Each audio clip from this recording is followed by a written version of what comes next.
What is it, morning, everybody, and welcome back to the Indigo Room with your girl, Blue. I hope that everybody is well. How y'all doing out there? How is everybody? In my part of the country, we are in Atlanta, Georgia, and it is a beautiful, sunny, freezing day, but I'm not going to complain about that too much because some of you guys are watching from places where there is snow on the ground, and there is no snow here.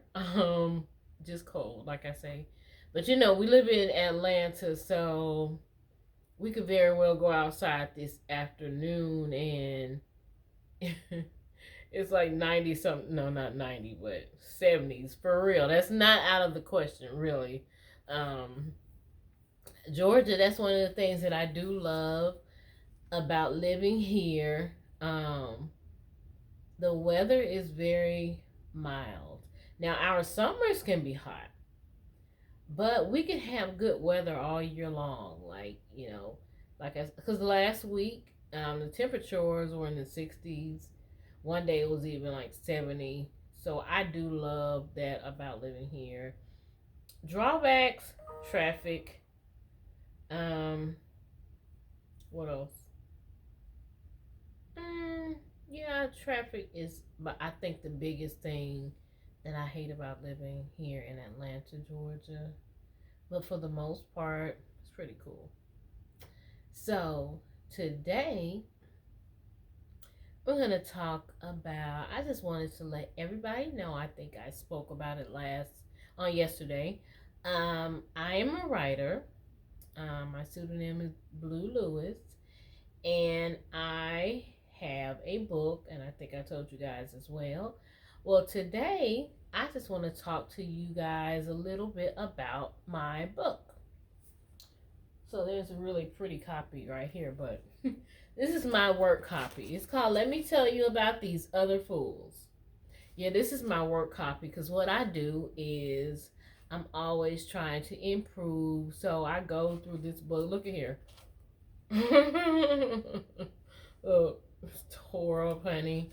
This part been bent up because I have it always in my bag because when I'm out, if I get some type of inspiration or something, I it's written in here and everything. I always try to improve it, like for my next project or even this book, because you can always go back into Amazon into Kindle and adjust your book, make changes, and then they'll republish it. It's the same book, but um, with your new changes. So I think that's pretty cool. Um, but yep, so I wrote this book. It's called Let Me Tell You About These Other Fools. And this is a book of short stories about women and some of their experiences with relationships. It's based in truth. And that what that means is that we can all recognize somebody in this book. One of the stories, it may be ourselves, it may be somebody else. But yeah, it's a pretty good book. We're gonna talk about it a little bit. But let me tell you about this hair, honey. So yeah, this is my hair.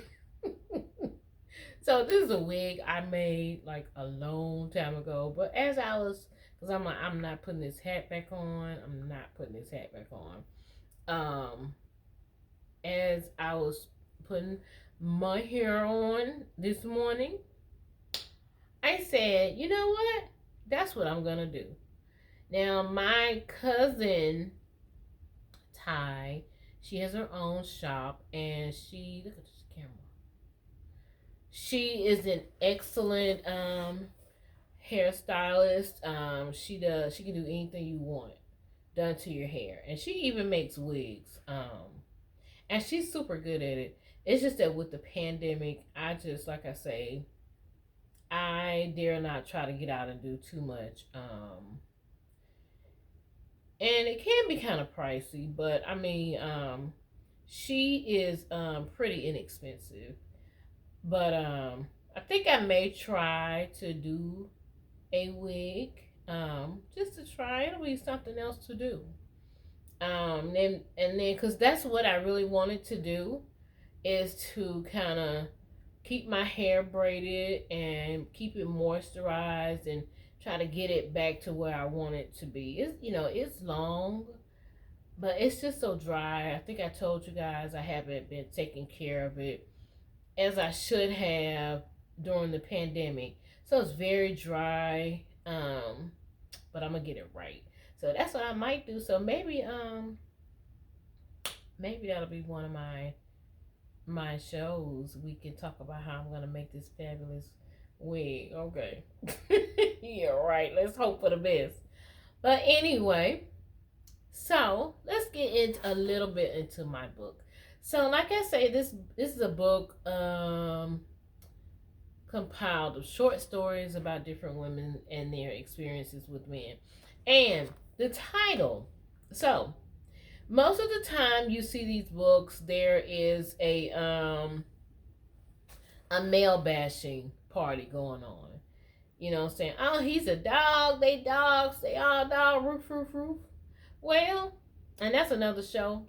Some of them are dogs, but what I had, a point I had to get to, and something I want others to be able to get to and understand, is that they may be dogs, may or may not be dogs, but we play a part in what happens to us.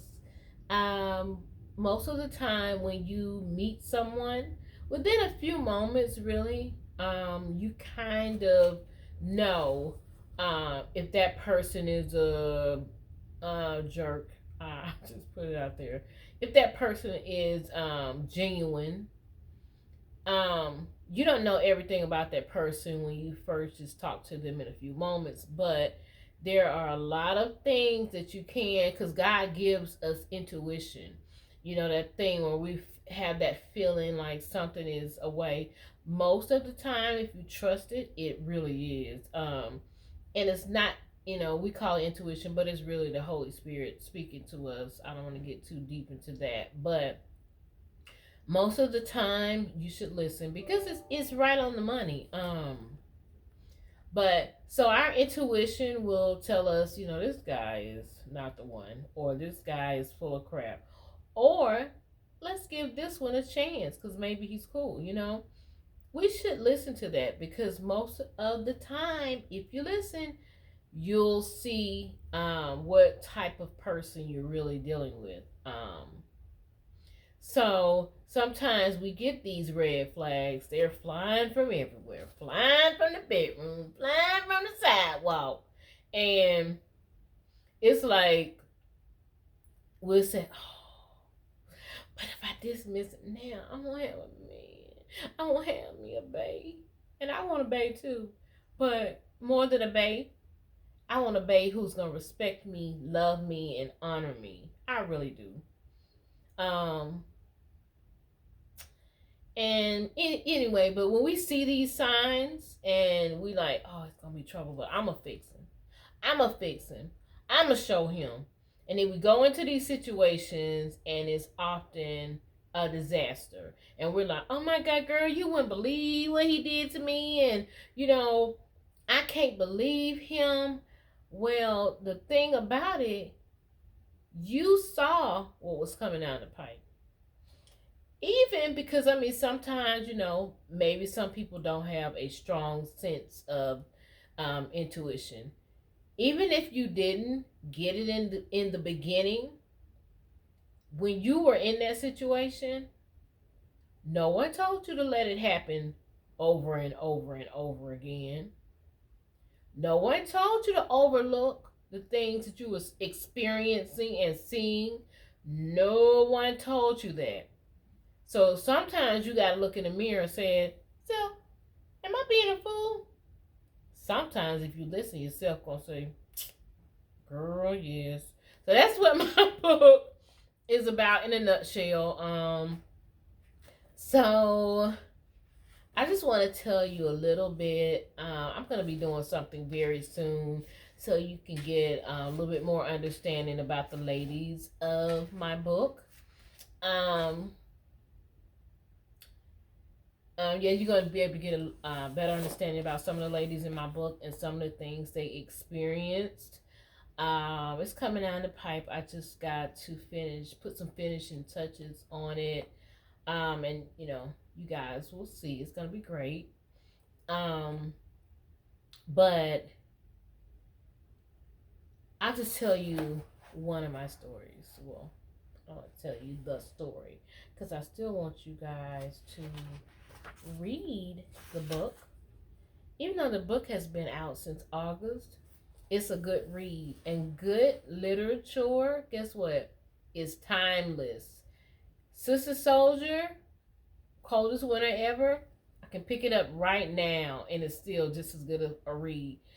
And I mean, there are other great authors, including one we just lost, Eric Jerome Dickey, Rest in Power.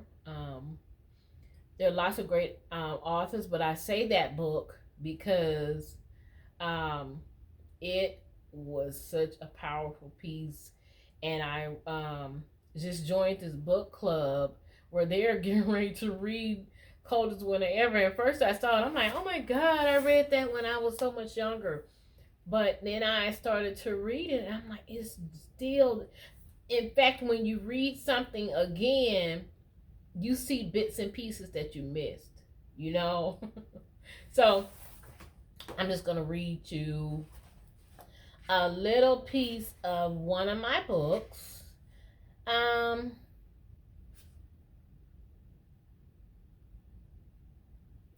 This character, her name is Leah Canton. She will come to be one of the characters that you probably love to hate. This person is, that's what I'm going to do. I'm not going to read it because I don't want to spoil anything, because I know that you guys are going to help me and support me. And those of you who have not read my book, I know you're going to go out and get that book and read it. So let me just tell you a little bit. Leah is one of those women who has to have a man. By hook or by crook, she is just one of those people who has to be in some type of relationship. So in her chapter, because Leah is in here twice, Leah is she's currently in a relationship, and in the chapter, throughout the chapter, she's talking about all these men who she has been in relationships with and how they turned out to be so wrong or whatever. But, and you'll read, I'm not going to tell it, but Leah is one of these women who just believes that if she can, I'm sorry, the wind is blowing really hard. She could turn her man around, turn him out. No, but you know what I mean. She ignores all of the man's messages. And in Leah's case, these men are very direct in saying whether they want to be in relationships with her. But Leah just dismisses it. And she continues with the relationship just so she can say that she has a man. So yeah, I'm not gonna say too much, but there are a lot of us like Leah, who have been Leah at least once in their lifetime. Have I? Sure, I've been Leah before. Leah is a bit extreme, but I've been Leah before, wanting to believe, my guy, hoping that he cares enough for me to not be the person that he's telling me he is. Really? You're telling me, okay, I don't want to be with you. Well, not with you, but I don't want to be, because they're not going to be that direct. but many will say, and I'll have to say, I'd rather for you to say it, and instead of me just living in it in that moment. But they'll say, I really don't want to be in a relationship. I would rather hear that from a man, and I have to come to terms to see which route I would rather take to deal with him or not. But the problem I have with people, with guys, is that when they say they don't want a relationship, but they want everything that comes with that relationship that they don't have, okay? You want me to be your helpmate without a commitment from you. You want sex. You want me to do the things that people do in relationships. And the problem is, and I've been a part of a problem, we as women, we submit. We submit to dysfunction. And when this happens, we are just as big as a part of the problem as they are. In fact, we are a bigger part of the problem because you are in control of your own decision. The man cannot hold a gun to your head and say, "Oh, you're going to be in this relationship with me. You hear what I say? You hear what I say?" No, that's not what happens. We go willingly. It's like an episode of Martin I saw where he thought that his friends were playing a practical joke on him, and the guys broke in his house and to rob him, and he thought it was his friends playing a joke, and so he helped the robbers. He helped them. He was like, "You sure you don't want this? Here, don't forget the jewelry." That's what we do with men. Guys will be like, "I don't want to be with you," and we say, "You know what? Are you sure you don't want to take my dignity? Give me this right here. Are you sure you don't want to take my money?" For real, y'all know I'm telling the truth. I'm not saying that's what everybody is at right now. Believe me. But what I am saying, that there are those, and also, whether you ever admit it to me, most of us have done something that makes us be the fool. So anyway, like I said, my book is available on Amazon. Let me tell you about these other fools. It's available on Amazon for $15. And so what I think I'll do next time, for those who may be interested in writing a book, maybe we'll talk about my process of writing. That may be interesting. That may be interesting. Because if it's one thing I can do, child, besides make bad wigs, I can write. Thank God, it was a gift from God. It's a gift from God, really. That I'm grateful for. I'm grateful to be able to have and take a thought, a subject, and create an entire story around that subject. You create the beings around that subject. You create the world around that subject and weave it into a tale. I thank God for that gift. I thank God for the ability to being able to commit to the time that it takes, because I love it. I enjoy it.